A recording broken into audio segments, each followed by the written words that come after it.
Hi, my name is Chris Clymer. I manage the advisory services practice here at SecureState, and I'm here today to talk to you a little bit about the iRiskEquation.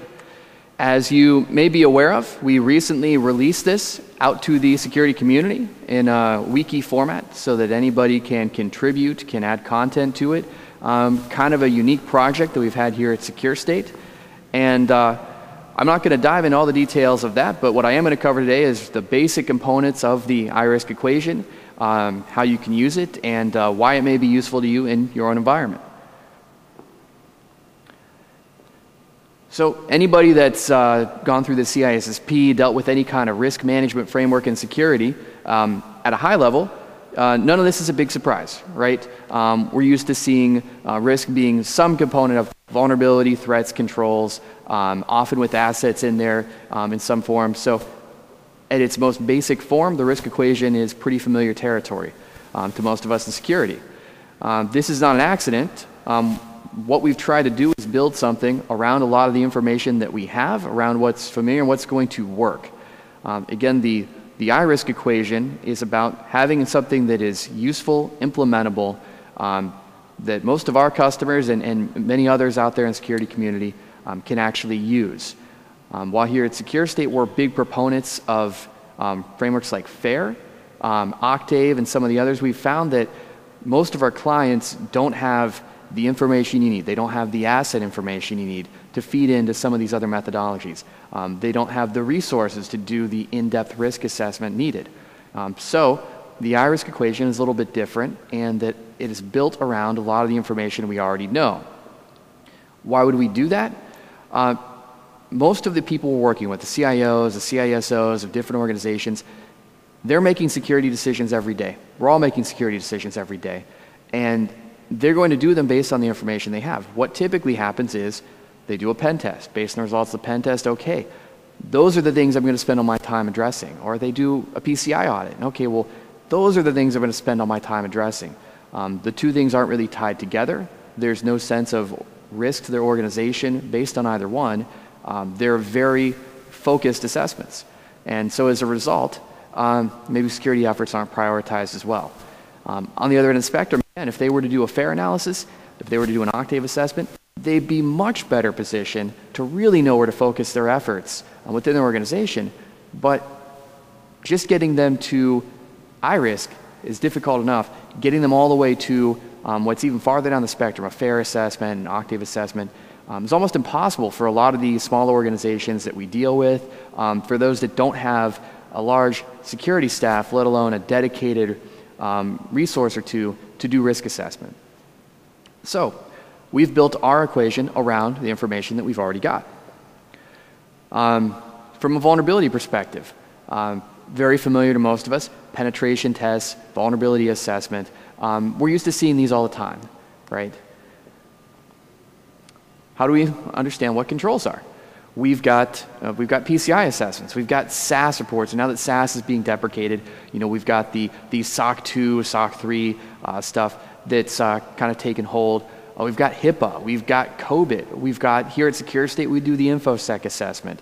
All these different control assessments that almost every organization has been through in some form. And lastly, the one that most people don't tend to have is threat. We can cover threat in a lot of different ways. We can do a whiteboard session where, as a group of stakeholders within the organization, we talk through what are the threats that we are concerned about. We can actually do live monitoring of a network and try to identify what are the threats we're actively seeing and pair that up with the information that we already have from things like whiteboard sessions. We can use data sources like the FBI, like the Secret Service, like Verizon's breach report. All of these things can give an organization a better idea of what the threats are that they're concerned with. But the most important thing to me is that most organizations simply don't have the information. Again, they're going to make a decision based on vulnerability. They're going to make a decision based on controls. They might have some sense of threat. They might use the word threat, but they tend not to actually go through any exercise to measure it. And in security, we very often confuse threat and vulnerability, let alone threat, vulnerability, and risk. These definitions tend to be very fuzzy.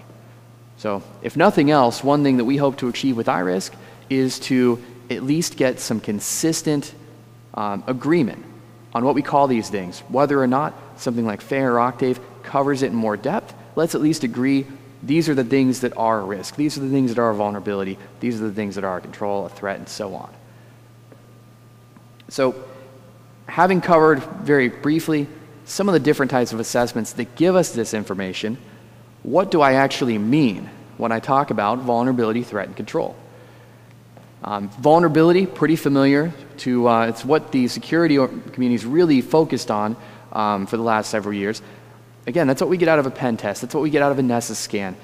It's any kind of weakness in an environment. It's any kind of hole. So that's the server that's missing a patch. It's the password that I can easily guess.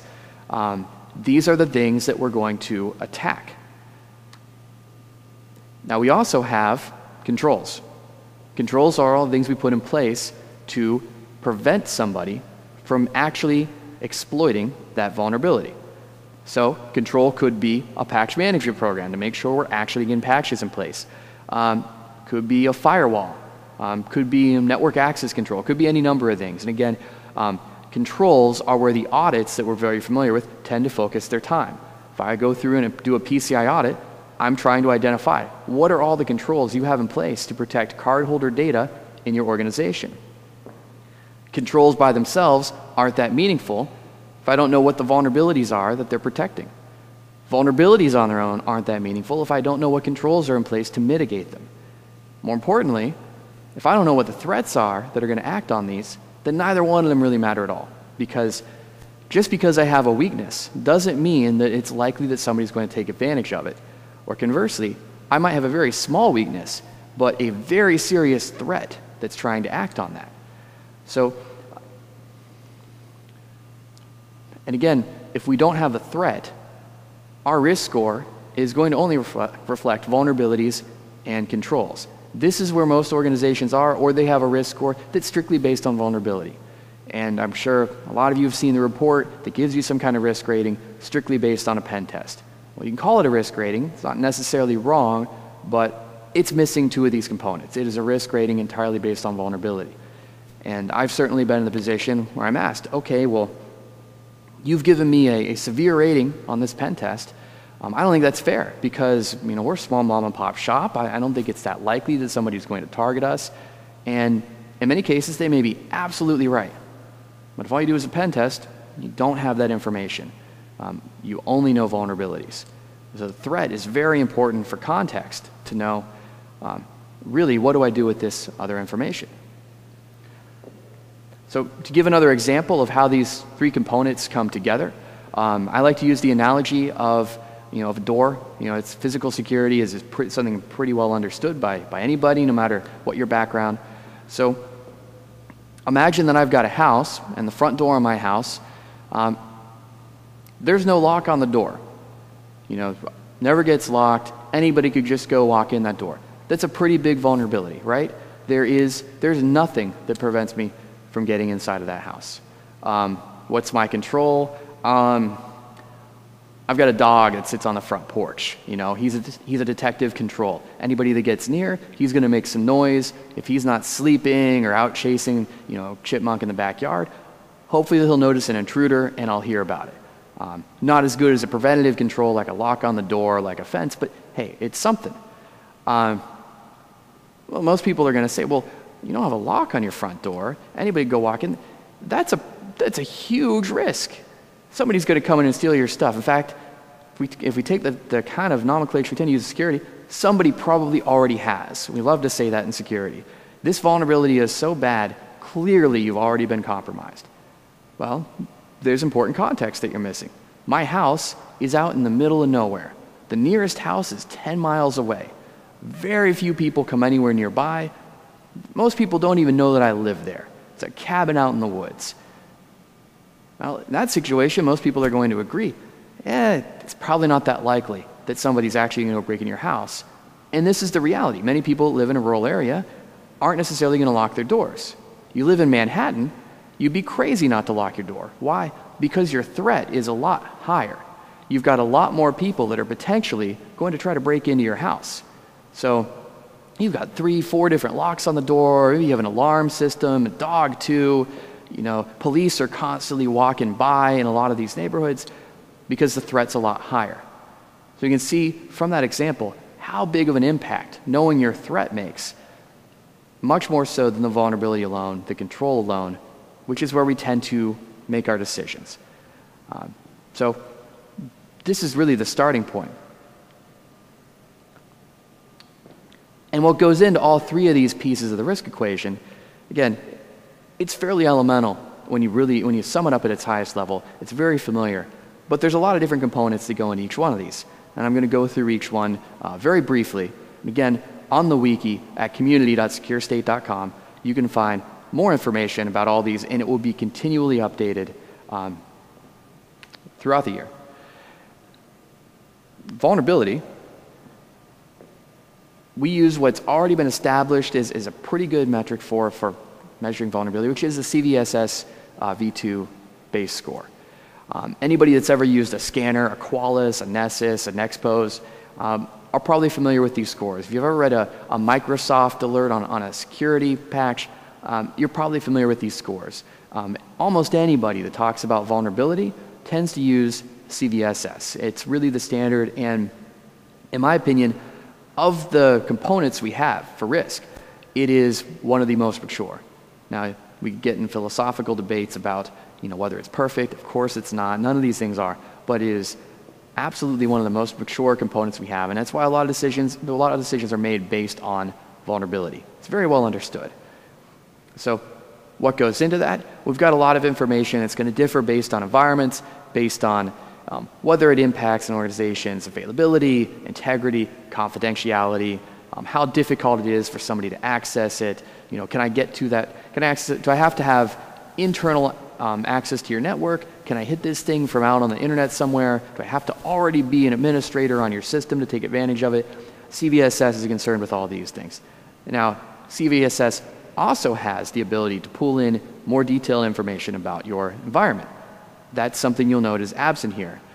We tend to account for that within threat, because when people are doing a pen test, it is extremely rare for them to have the information that you really want to have about the environment, about the types of systems that they're hitting. Sure, you get a little bit of, well, this system's important, that's why you're pen testing it. Okay, well, how many systems are there? I don't know. How important is that compared to the other systems? I don't know. They tend to just know, here's the application, here's the network, go after it, see what you can get to. So again, perfect world, we would have a detailed set of asset information. We know exactly what are the high value assets, what are the low value, what are the medium, and be tailoring everything based on that. But most organizations just don't have that information. If they do, then something like FAIR works very, very well. And we encourage those organizations to really go down that path. We look at iRisk as almost a minor league baseball team that feeds the major league, which would be FAIR. But for those that don't have the information, this tends to work a little better. So in addition to vulnerability, we've got controls. For controls, we've used the categories from ISACA. Maybe familiar with their organization for IT auditors.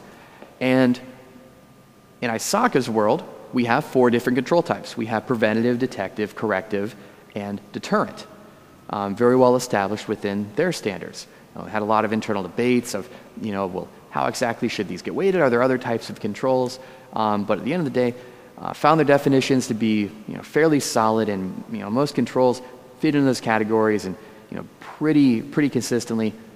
Some kind of control that prevents, such as the lock on the door, the firewall, is going to be better than the detective control. The intrusion detection system is generally not going to be as good as the intrusion prevention system, depending on how they're set up. Which is how we get into the other components, right? So we have the different kinds of controls, the different types of controls, which rolls into control type. We have the effectiveness of the control. So how good is that control at actually meeting the goal that it has? Because obviously, I can have an IPS that's a preventative control that is very poorly implemented, right? It's only blocking a couple of attacks that are not particularly likely to happen. A lot of stuff can get through, whereas I might have an IDS that isn't stopping anything, but it has been tuned so well that it's going to detect almost anything on my network that doesn't fit a pretty well-defined baseline. So you get in an argument, well, which one's better? Well, generally the preventative is going to be better than detective, but sure, detective control can be very effective, and a preventative control could be very ineffective at meeting its own objective. But a well-implemented, a very effective preventative control is going to be better than a very effective detective control.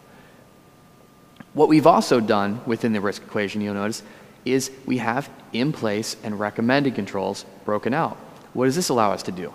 It allows us to go through, and controls that have been assessed would be in place. So you've gone through a PCI audit, you have all this great information about the PCI controls that are in your environment. Those are in place controls. But anybody who's ever read any security assessment report has seen the list of recommendations. Well, you should go and implement a web application firewall. Well, you should go build a vulnerability management program. All those recommendations can be plugged into the equation, and you can figure out, okay, well, I understand that this is something I should do. I don't really understand whether I should do it or not. What's the impact going to be? Plug it in the equation, see how that factors in with the vulnerability and threat information that you hopefully already have, and it's going to help you make a more informed decision. Again, not as informed as if you had detailed asset information of everything in your environment, but a lot more informed than just saying, well, I did a PCI audit, and in addition to my requirements for PCI, it's been recommended that I build a vulnerability management program. Should I do it or not? And the only information you have to go on is a single report. No, let's tie that together with the vulnerability assessments that you've already been doing, the ASV scans you've had to do for PCI, the pen test that you already did because you've got to do one once a year, and figure out, does that control help the vulnerabilities that have already been identified through those? Have we gone through and figured out what our threats are? And how does that tie in? So again, not perfect, but very easy to use, and it's going to allow the security directors, the CISOs of these organizations to really make a more informed decision without spending 6 to 12 months gathering the information to make it, because typically they can't afford to wait that long. So the last component, and I always leave it last because it's the one that, again, we tend to know the least about and the fewest people have done any formal assessment around, and that is threat. So threat is the bad thing that's actually going to happen. It is the evil hacker in Russia trying to break into your network. It is the employee losing a laptop full of confidential HIPAA data that constitutes a breach. So when we look at threat, two things we're worried about: likelihood and impact. Likelihood's pretty evident. How likely is it that the event is actually going to occur? I should be more concerned with something that is likely to happen, 10 times a year than something that's going to happen once every 10 years. Obviously, that's the only thing I care about. Impact. How big is the event going to be if and when it occurs? Is it something that's going to bankrupt my entire company? Is it something that is going to barely be a blip on the radar? So we take the two into account. Obviously, these are going to be different in every organization. And when we go into the different values for impact, we actually, within our risk equation, within what we do for threat, we take into account. Does it have a financial impact? Does it have an operational impact? Does it have a reputational impact? And what those things mean to your organization and how they should be weighted are going to vary. So we can change the weighting. You may be in a business where reputation matters a tremendous amount, and losing your customer data could bankrupt the company because your entire business model is based on your ability to protect their information. And there's a lot of competitors, and it's very easy for them to come in and steal your business if you have a single breach. Okay, well, reputational is probably going to have a much higher impact in that case, maybe higher than a financial breach, because you might be able to recover from that, but the reputational is going to cost you your business. Conversely, maybe you have intellectual property that, if it's stolen, has a huge impact to your company, and somebody can start up a factory in China, they can build the same widgets that you're building cheaper, and now you're bankrupt. Not a lot you can do about it. Okay, well, then maybe your intellectual property has a bigger impact. And then again, how likely is it? And these things are obviously subjective. There is not a perfect formula to quantify exactly how likely is everything in every case. We're going to make decisions based on historic data. What have we seen in the past? What are the incidents that we've had? What are incidents that similar organizations have had? And based on what we know, what do we think is likely to happen in the future? So we have a framework around this. We try to make those decisions consistent, repeatable, so that we are looking at threat the same way every time. But I'll be the first to admit, it is not a perfect quantification of every single possible threat, because it's almost impossible to really get there. And I would challenge a lot of the other frameworks that cover this to really establish that they're doing the same. And what we've done as well, we pulled in the threat information, threat database from NIST. So the same taxonomy that NIST has, that they use within their risk management standard for classifying different threats, is the foundation for what we're using for threat as well. So while we have our own iRiskEquation, if you've been paying attention, we tie in the CVSS V2 score that's pretty well established around vulnerability. We're using ISACA's control definitions. We're using NIST threat definitions. So there's a lot of these things that we think work well, and we're able to work within our own framework so that we don't have to reinvent the wheel. Again, kind of the overall pulling together of all the different components of the equation. If you go to community.securestate.com, you can read more about this, about the risk equation in more detail. You can contribute. Again, this is not a perfect finished product. This is let's say our 0.1 release of the iRiskEquation. We've put it out there. We've started to get a lot of feedback, and we're going to keep improving it. One of the best things we could possibly get from anybody watching this video, anybody that's on our website, is honest feedback about things that you think need to be improved, anywhere that you think there's a gap, because the challenge that we have is just having a mature conversation about security risk is something that's very difficult. Most cases, we really just want to talk about penetration tests, very tactical results. Sometimes we'll talk to somebody in enterprise risk management that gets it up here, but doesn't really understand how security will roll into that, which we'll talk about a little more in another one of our videos. But I strongly encourage anybody to go to community.securestate.com, give us your feedback, and help us to make this better, so that maybe a year, 2 years, even 5 years from now, we have something that really does give everybody what they need in managing risk in their environments and tying together all of these different assessments that we all have to do, the pen tests, the audits, and making them meaningful and helping us to make the right decisions. So thank you for your time, and again, please go to the website and learn more about the iRiskEquation.